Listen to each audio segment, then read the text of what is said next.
Olá, meu nome é Júlia Dauri Antoniassi, eu sou estudante de Letras Português da Universidade Estadual de Londrina, sou bolsista CNPq e sou orientada pelo professor Dr. Adilson dos Santos. Neste vídeo, eu vou apresentar um pouquinho sobre minha pesquisa intitulada Ressonâncias de Edgar Allan Poe em Gastão Cruz e Coelho Neto. A ideia deste trabalho surgiu a partir das reuniões do projeto chamado O Fantástico na Contística do século XX, coordenado pelo professor Adilson. Durante as reuniões, eu entrei em contato com diversos contos fantásticos que foram escritos no século XX. Eu escolhi dois com a temática que eram muito parecidas, que é a temática do duplo ou do desdobramento da personalidade. Os contos escolhidos para análise foram O Meu Sósia, do escritor carioca Gastão Cruz, e O Duplo, do escritor maranhense Coelho Neto. Ambos os contos, eles têm um pouco de influência da escrita de Edgar Allan Poe, quando este publicou William Wilson em 1839. Para o desenvolvimento dessa pesquisa, foi necessário entender e estudar um pouco sobre o que é o fantástico enquanto gênero. Bom, o fantástico ele é composto por obras ficcionais que envolvem acontecimentos que não podem ser explicados pelas leis naturais. Então, são acontecimentos chamados de insólitos, que eles causam um certo desconforto ou incômodo. O ponto de partida para eu me aprofundar na teoria foi a obra Introdução à Literatura Fantástica, do linguista Tzvetan Todorov. Nessa obra, o autor diz que a frase "cheguei quase a acreditar" é aquela que mais está relacionada ao fantástico, já que a principal característica desse gênero é a hesitação que a história causa tanto no leitor quanto no personagem. Nessa obra, Todorov afirma que a literatura fantástica teve uma vida relativamente breve e que encontrou no século XIX os últimos exemplos satisfatórios do gênero. Mas, a nosso ver, o autor ele foi muito taxativo ao dizer que as obras fantásticas se limitaram ao século XIX. As obras do século XX, apesar de mostrarem algumas mudanças, muitas delas ainda continuam com as principais características propostas por Todorov.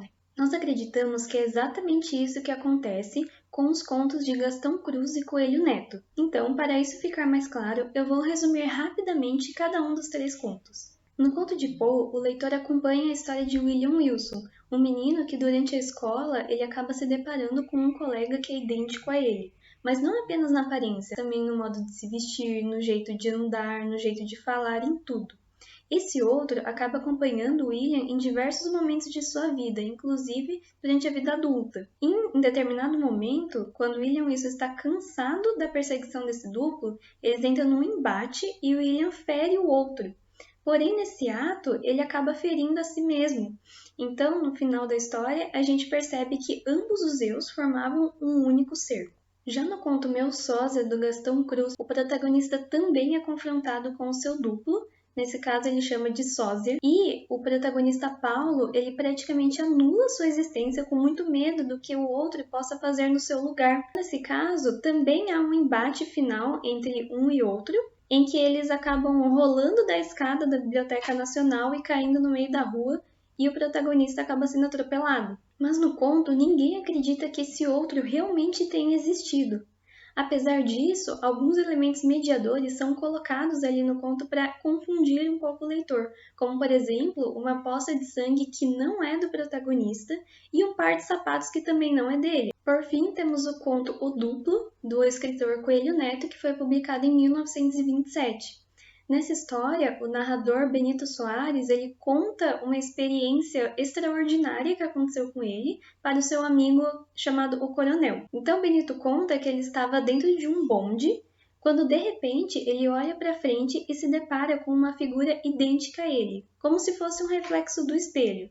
O narrador ele diz que ele se sentiu muito desconfortável em ver aquela figura, principalmente quando ele relata uma experiência de pós-morte, que ele enxerga o seu corpo morto no chão do bonde. Essa sequência de acontecimentos que não podem ser explicados pelas leis naturais, elas causam um certo incômodo tanto no personagem quanto na pessoa que está lendo. Durante a pesquisa, nós podemos perceber que eles exploram a presença do insólito e sua relação com o tema de desdobramento da personalidade. Nós acreditamos que o leitor que conheça esse conto de Gastão Cruz ou esse conto de Coelho Neto e que também por acaso conheça a história de William Wilson é levado a crer que os escritores brasileiros em pleno século XX foram influenciados pela escrita de Edgar Allan Poe do século XIX